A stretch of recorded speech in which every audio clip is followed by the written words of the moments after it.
All right, so imagine this. You're sitting down and you have to explain something. Really, it could be anything. But you're explaining it to a philosopher. Okay.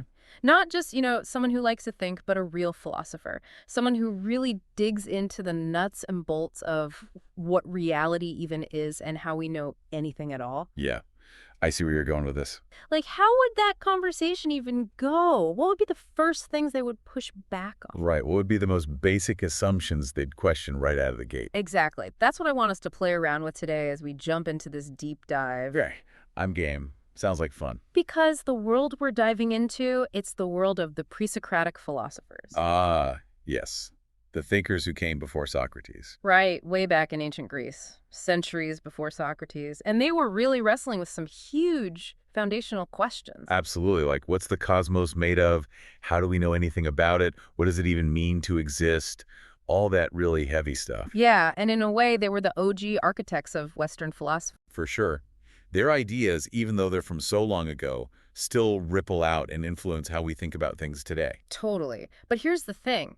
Getting into their heads is a bit of a detective project. Oh, it totally is. It's not like we have their complete works just sitting on a shelf. Right. We mostly just have these little pieces, fragments of quotes saved by people who came after them. And then we have these reports, like summaries and interpretations of their ideas, often written by people like Aristotle. Yeah, so it's like trying to piece together a puzzle where you're missing half the pieces and the picture on the box is from a completely different puzzle. Exactly. It's a real challenge, but thankfully we have these incredible collections of those fragments and reports. Oh yeah, those are essential. Like the Deals Krantz, which everyone just calls DK. Right, DK.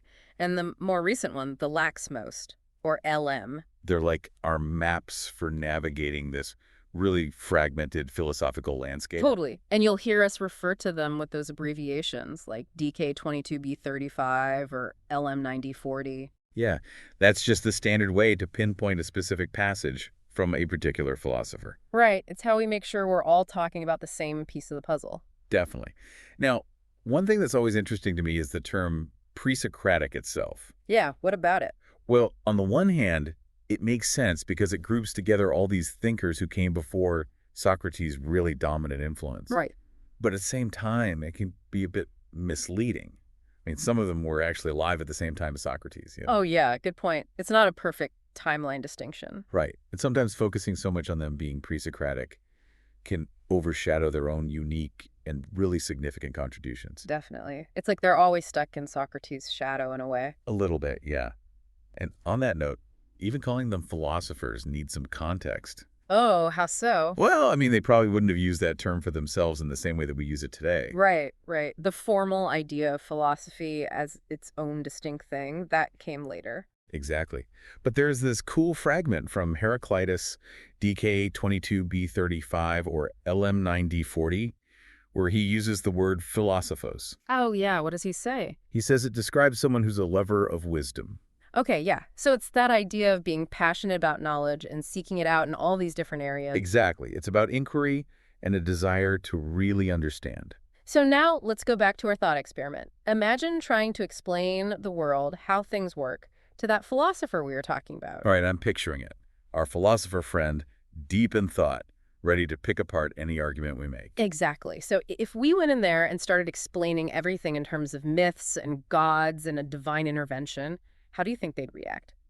Well, I think they'd raise an eyebrow for sure. They'd probably ask, where's the evidence for that? Yeah, they'd want something more than just stories. And that's really what makes the Presocratic so fascinating. They represent this huge shift in thinking. Oh, yeah, a major turning point. Think about the world before them. You have texts like Hesid's Theogony and Works and Days. Where it's all gods all the time. The gods are causing everything, controlling everything. Right, they're the main characters driving the plot of reality. But the Presocratics, they start searching for naturalistic explanations. Right. They're looking for underlying principles and causes in the world itself. Exactly. They're looking for the logos, the order, the reason built into the cosmos. And that's where the idea of the cosmos comes in. Yes, the cosmos. It's not just a random collection of stuff. It's an ordered, understandable, even beautiful system. Right. It has its own inherent intelligibility. Yeah. And the Presocratics, they believe we can use our reason, our logos, to figure it out. Exactly. So you have someone like Xenophanes. Oh, yeah, Xenophanes is great. He was a real critic of the traditional view of the gods. Oh, he was. And one of his most famous examples is his explanation of the rainbow. Right. In DK21b32 and LMAT39, Hmm. instead of saying it's Iris, the messenger of the gods, he says it's simply a colored cloud. Just a natural phenomenon, a beautiful one, but still.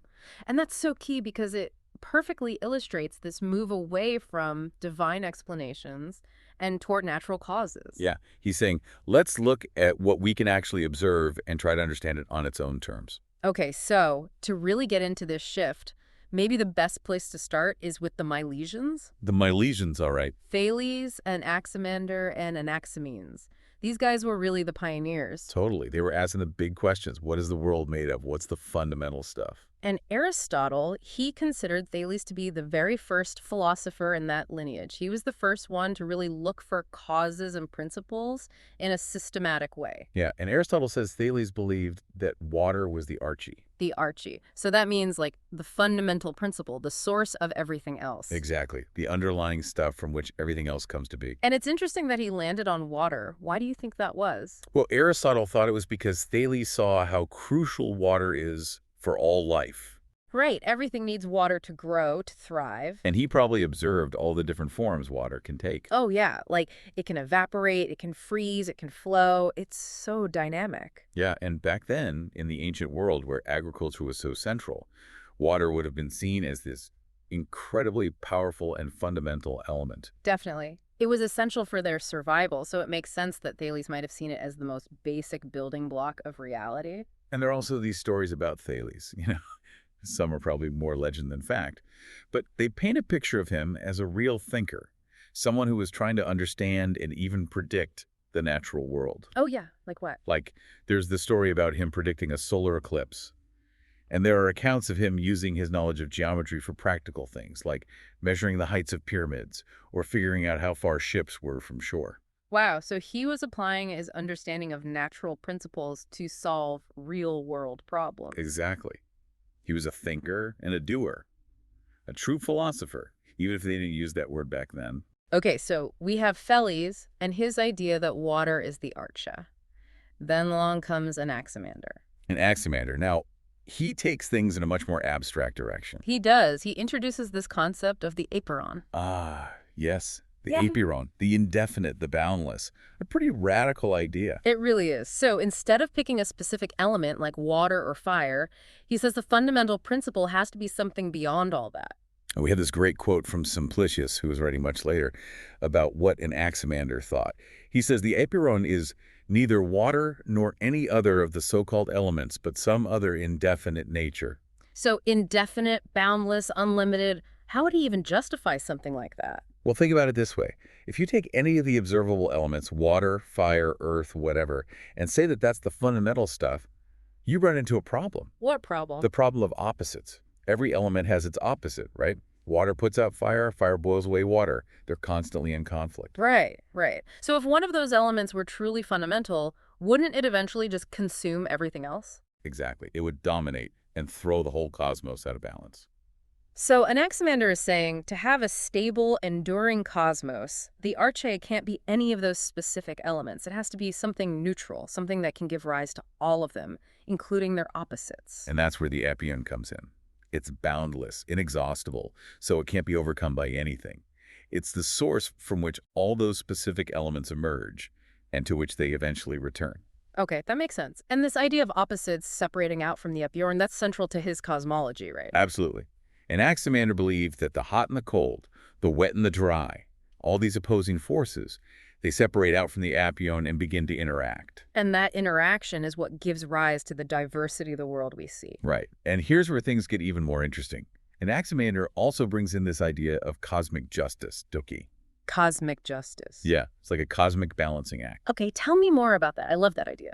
He says these opposing forces, when they separate out from the apeiron, they kind of encroach on each other. They get out of balance. Exactly. And that's like an injustice. Yeah. But eventually there's a cosmic payback. They make recompense to each other. They're brought back into balance. So it's this idea that the universe has a kind of built-in order and fairness. Right. It's not just random chaos. There's a law, a principle, that governs how those opposites interact Right.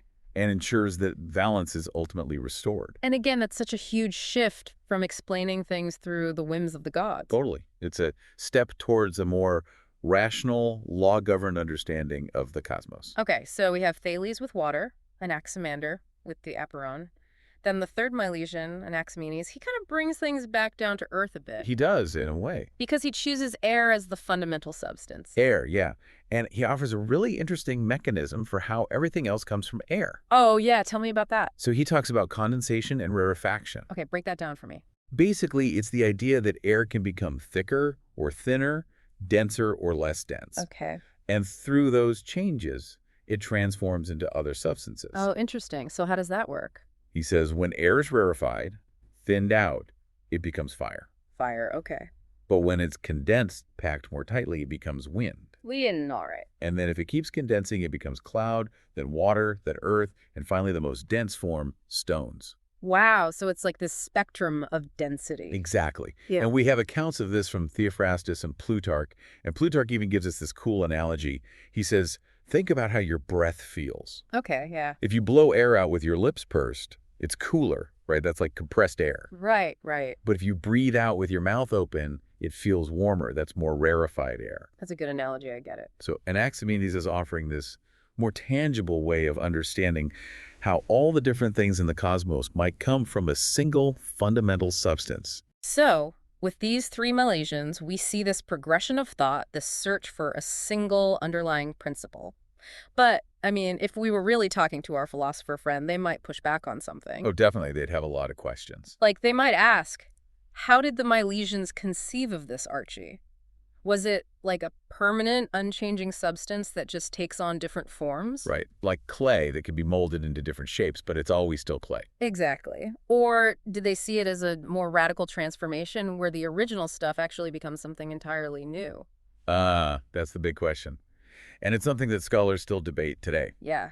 Like Aristotle, with his own ideas about substance and properties, he tended to read them as believing in a single, unchanging substrate. Right, that there's always this underlying material that persists even as it changes forms. But some contemporary interpretations suggest that maybe the Milesians, especially Anaximander and Anaximenes, were thinking about something more like a true metamorphosis. Yeah, a more direct transmutation where the original stuff actually loses its identity and becomes something completely different.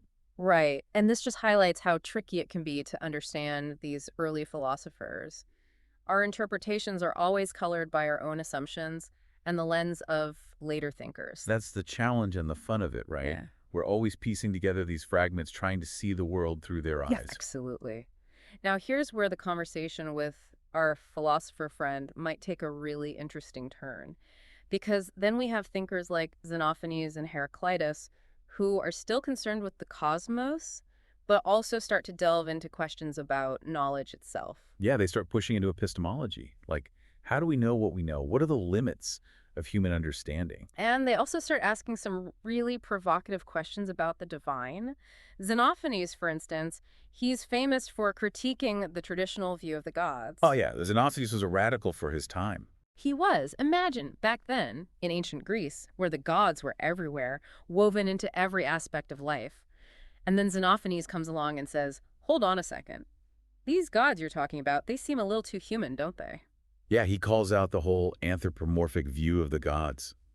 That they look like us, act like us, even have our flaws. And he points out how different cultures have such different conceptions of their gods. Right. He says the Ethiopians depict their gods with dark skin and flat noses, while the Thracians imagine them with blue eyes and red hair. And that was a powerful point. If the gods are supposed to be these universal, divine beings, why do they end up looking so much like the people who believe in them? It's almost like Xenophanes is saying, are we really worshiping the gods, or are we just worshiping ourselves projected onto the cosmos? Right. It's this early critique of cultural bias and the subjectivity of religious beliefs. And it's really a precursor to centuries of theological and philosophical debate about the nature of the divine. Totally. And he doesn't stop there. Xenophanes goes on to propose his own idea of God. Oh yeah, tell me about that. He says there's this single greatest God, unlike mortals in both body and thought. So no human-like form, no human-like emotions. Exactly. And this God governs everything effortlessly, just through the power of his mind. So it's a very different conception of divinity than the traditional anthropomorphic view. Right. It's more abstract, more philosophical. And it's interesting because alongside this idea of a single supreme God, Xenophanes also emphasizes the importance of human inquiry. He does. There's this great fragment where he says, inquiring they discover better. That's DKB 18 or LMD 53. He believes that humans have this capacity for learning, for making progress in their understanding of the world. But at the same time, he's also skeptical about our ability to achieve absolute certainty. Yeah, in DKB 34 and LMD 49, he says that no man has seen or will see the truth about the gods and everything else. So there's this tension in his thinking. There's this supreme, unified God, but our human access to that God, to ultimate truth, is always going to be limited. Right. It's like there's this ultimate reality out there, but we're always going to be grasping at it, trying to get closer, but never quite reaching full certainty. And that's where his idea of accepting things to be like the truth comes in. That's DKB 35 or LMD 50. It's a very pragmatic approach to knowledge. It's like he's saying, look, we might not ever have absolute certainty, but that doesn't mean we should give up on inquiry. We can still strive to make our beliefs as close to the truth as possible. Right. It's about acknowledging uncertainty while still valuing the process of seeking knowledge. And that's a pretty profound idea, especially coming from someone who is wrestling with these big questions about the divine and the limits of human understanding. Okay, so then we have Heraclitus. Now, he brings a whole different flavor to the philosophical table. Oh yeah, Heraclitus, he's one of my favorites. So enigmatic, so thought-provoking. He's definitely unique, and a lot of his ideas revolve around this concept of the logos. Ah, yes, the logos. One of the most influential and most debated concepts in all of philosophy. It really is. And it's a tricky one to pin down. What exactly did Heraclitus mean by logos? Well, like a lot of pre-Socratic ideas, we have to piece it together from fragments and interpretations. But I think it's fair to say that the logos for Heraclitus was multifaceted. It was a bunch of things all wrapped up in one word. Okay, so unpack that for me. What were those different facets? For one, it seems like the logos was a kind of universal law or order that governs the entire cosmos. Right, that idea that all things are one, as he famously said. Exactly. That's DKB 50 or LMD 46. There's this underlying unity, this interconnectedness to everything. Okay, so logos is the principle of unity, of cosmic order. What else? But it also seems like logos was something more than just a law. It was also like reason or intelligence, even something divine. Oh, so it's not just that the cosmos is ordered, it's that it's ordered in a rational, intelligent way. Exactly. And that's where the connection to fire comes in. Heraclitus uses fire as this powerful symbol. It's constantly changing, always in flux, yet it maintains a kind of stability. Right, it has this pattern, this process that endures even as the flames themselves are flickering and changing. And Heraclitus even says, the cosmos is an ever-living fire, kindling in measures and going out in measures. That's DK22B30 or LM9D120.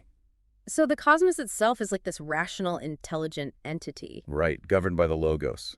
And that's why he's so critical of people who just accumulate knowledge without really understanding it. Yeah, like his famous dig at Hesiod, where he says, much learning does not teach understanding. That's DK22B40 or LMD20. He's saying it's not enough to just memorize facts and figures. You have to grasp the deeper principles, the underlying order of things. You have to see the logos at work. So for Heraclitus, true wisdom comes from this active engagement with the world, this constant inquiry, this trying to see beneath the surface of things. Absolutely. And that's why he talks about how reality is often hidden, like a puzzle that needs to be solved. Yeah, in DKB 123 or LMD 35, he says, nature loves to hide. It's not immediately obvious. You have to search for it. And he's also famous for his pronouncements about the unity of opposites. Oh, yeah, like the way up and the way down are one and the same. That's DKB 60 or LMD 51. Or good and ill are one. That's in DKB 58 or LMD 61. So he's saying that things that seem to be in opposition are actually interconnected, part of a larger whole. Exactly. And he's not just being a contrarian here. He's trying to point to a deeper level of reality where those apparent contradictions dissolve. Right. It's like he's saying, don't get caught up in the surface level. Look for the underlying unity, the pattern that connects it all. And he also talks about the essential role of strife or war in the cosmos. War, in a good way. Well, not war in the sense of human conflict, but more like a dynamic tension, a constant interplay of opposing forces. Okay. So it's what keeps the cosmos in motion, what keeps things changing and evolving. Exactly. In DKB 80 or LMD 63, he says, war is father of all and king of all. It's the driving force behind everything. Wow. So for Heraclitus, even conflict and opposition are part of this larger ordered system? Right? It's all part of the logos. Yeah. And maybe the most intriguing thing about Heraclitus is his style. He speaks in these riddles and paradoxes, these pronouncements that grab your attention but leave you scratching your head. Yeah, he was known for being pretty cryptic. Like, there's this famous fragment where he says, the logos is common, yet people live as if they had a private understanding. What do you think he meant by that? I think he's saying that this underlying order, this principle of reason, it's accessible to everyone. It's there for us to grasp. But most people are so caught up in their own individual perspectives, their own limited ways of seeing things, that they miss it. Right, they're not really seeing the world, they're just seeing their own projections onto it. Exactly. And he also says this really intriguing thing about the soul. He compares it to the oracle at Delphi. The oracle, the one who gives prophecies. Yeah, and he says the logos, like the oracle, neither speaks nor conceals, but gives a sign. That's DKB 93 or LM 41. So it's up to us to interpret those signs to figure out what they mean. Oh, I love that. So understanding the logos is not just about passively receiving information. It's about actively engaging with the world, trying to decipher the clues, the signs that are all around us. Exactly. And that's why Heraclitus is still so relevant today. He challenges us to think differently, to question our assumptions, to really see the world. He even had some pretty interesting ideas about the soul itself. He Wow. did. He saw the soul as the seat of emotion, movement, and intellect. And he linked its condition to the balance of opposites, like wet and dry, hot and cold. Oh, yeah, like he says, a dry soul is wisest and best. That's DKB 118 or LMD 103. Right, so maybe he's suggesting that a certain kind of intellectual clarity, a dryness of the soul, aligns with understanding the logos. But he also talks about the soul going through transformations, even being woven into the cosmic cycle. That's a DKB 36 or LMD 100. So there's this deep connection between the individual soul and the larger universe. Absolutely. For Heraclitus, everything is interconnected, everything is in flux, and even our souls are part of this larger cosmic dance. Okay, so we've talked about Thales, Anaximander, Anaximenes, Xenophanes, Heraclitus. Now, if our philosopher friend was really getting into it, they'd probably want to hear about Parmenides. Ah, Parmenides, a true game changer. He really shook things up. He did, because he shifts the focus from the stuff of the cosmos to the very nature of being itself. He asks, what does it mean to be? What can we even know about being? And he comes up with some really radical answers. Like he argues that true knowledge is not about the world of senses, the world of change and flux. It's about what must be. Okay, that's a pretty dense statement. Unpack that a little for me. He's saying that true knowledge is about what is unchanging, eternal, and absolute. It's not about the things we perceive with our senses, because those things are always changing, always in flux, just like Heraclitus said. But Parmenides takes it a step further. How so? He says that change is actually an illusion. It's only our limited perception that makes it seem like things are coming into being and passing away. Wow, okay. So how does he support that claim? Well, he presents his ideas in this famous poem. It's framed as a revelation from a goddess who guides him on the roads of inquiry. Oh, interesting. So it's almost like a mystical journey into the nature of reality. It is. And in this poem, the goddess outlines two paths. One is the way of being, which is what is and cannot not be. Okay, so what is necessarily eternally. Exactly. And this path, she says, is the path of truth, of persuasion. It's the path that leads to real knowledge. Okay, I'm following so far. And what's the other path?